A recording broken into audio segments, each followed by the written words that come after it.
Shaampiyoonaan atileetiksii Itoophiyaa marsaa 52ffaa guyyoota 6 magaalaa Finfinnee dirree akaadaamik ispoortiitti gaggeeffamaa ture dilbata kaleessaa olaantummaa kilaba baankii daldala Itoophiyaatiin xumurameera.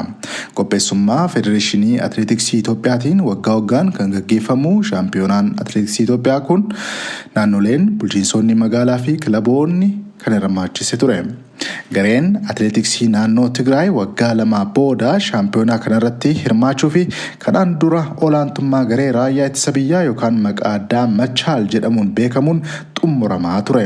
Kilabni baankii daldala Itoophiyaa garuu barana olaantummaa argachuunsa waan addaa akka ta'e leenjisaan garee biyyoolessaa Komaander Toleeraa Dinqaa addatti sagalee Ameerikaa wajjiniin turtii taasisan irratti dubbataniiru. Gareen atileetiksii naannoo Tigraay waggaa 2 booda irratti hirmaachuudha. Lammatammoo dargaggoonni baay'een kan irratti of ilaalanidha. Akkasumas immoo wanti adda isa godhu yeroo duraa fi kilabiin daldala baankii Geeba sadii walitti raayyaa ittisa biyyaarraa fudhachuu isaati. Waancaa tokko lama fudhachuu danda'ama maal jedhama garuu sadii akka ittisa biyyaatti hunda isaa yeroo baay'ee fudhataa ture isadha. Barana kan adda isa godhu isaa harkaa baasuudha. Lammatammoo tokkoffaan, lammeeffaan, sadeeffaan kilabii adda addaatiin ta'uu isaadha.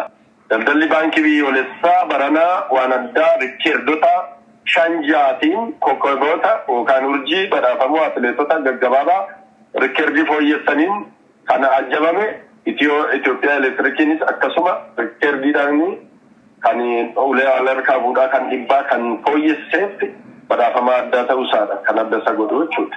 Cufiinsa shaampiyoonaa kanarratti dorgommiileen garaagaraa kan dorgoman yoo ta'u xiyyeeffannaa kan argate fiigicha meetira 5,000 dhiiraa fi durbaan fiigamee ture.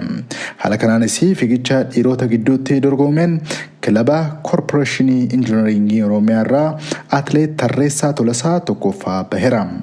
Atileet Biniyaam Maharii bulchiinsa magaalaa Finfinnee irraa 2ffaa akkasumas Barakat Naggaa humna ibsaa Itoophiyaa irraa 3ffaa bahuudhaan xumureera.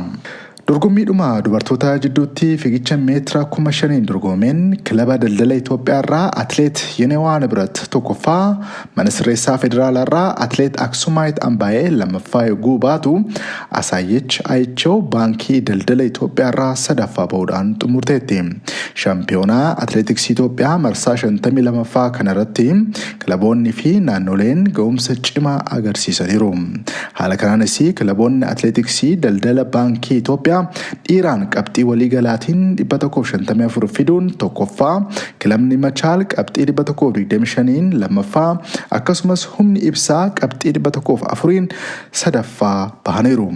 Haaluma wal fakkaatuun dubartootaanis baankiin daldala Itoophiyaa qabxii 204 fiduun tokkoffaa, kilabni Machaal qabxii 170 lammaffaa, kilabni akaadaamikii Xurunesh Dibaabaa qabxii 55 sadaffaa ta'uudhaan wal duraa duubaan xumuraniiru.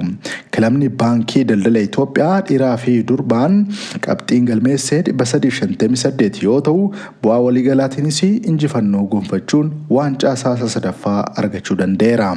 Kilabni Machaal qabxii waliigalaatiin 295 lammaffaa yoo ta'u humni ibsaa Itoophiyaa qabxii 158 sadaffaa ta'uudhaan goolabaniiru. Gama biraatiin gareen atileetiksii naannoo Oromiyaa rakkoowwan kan akka hanqina baajetaatiin atileetota baay'inaan hirmaachisuu dhabuu akkasumas immoo xiyyeeffannaa naannichi gama atileetiksiin argachaa jiru hir'achuunsaa Komaander Toleeraa Dinqaa addatti sagalee Ameerikaatti dubbataniiru. Naannoon Oromiyaa baranatu guutummaadhaan hirmaateera ta'ee akka dorgomaa cimaa ta'uu hubannaa.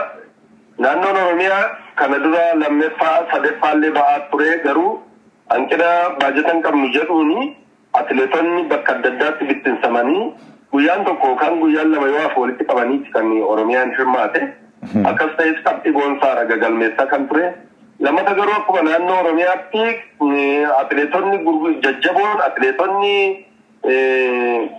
babbadhaafamoo fi abdii namatti horanii akka kanaan duraa gara naannoo Oromiyaatti dhufaa jiru yoodhani gaaffii keessa keessa kan nama gashudha.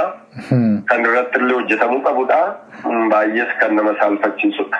Shaampiyoonaan atileetiksii Itoophiyaa 52ffaa kanarratti atileetonni jajjaboo sababa shaampiyoonaa atileetiksii addunyaa irratti hirmaataniif otoo hin dorgomiin hafuu isaanis barameera.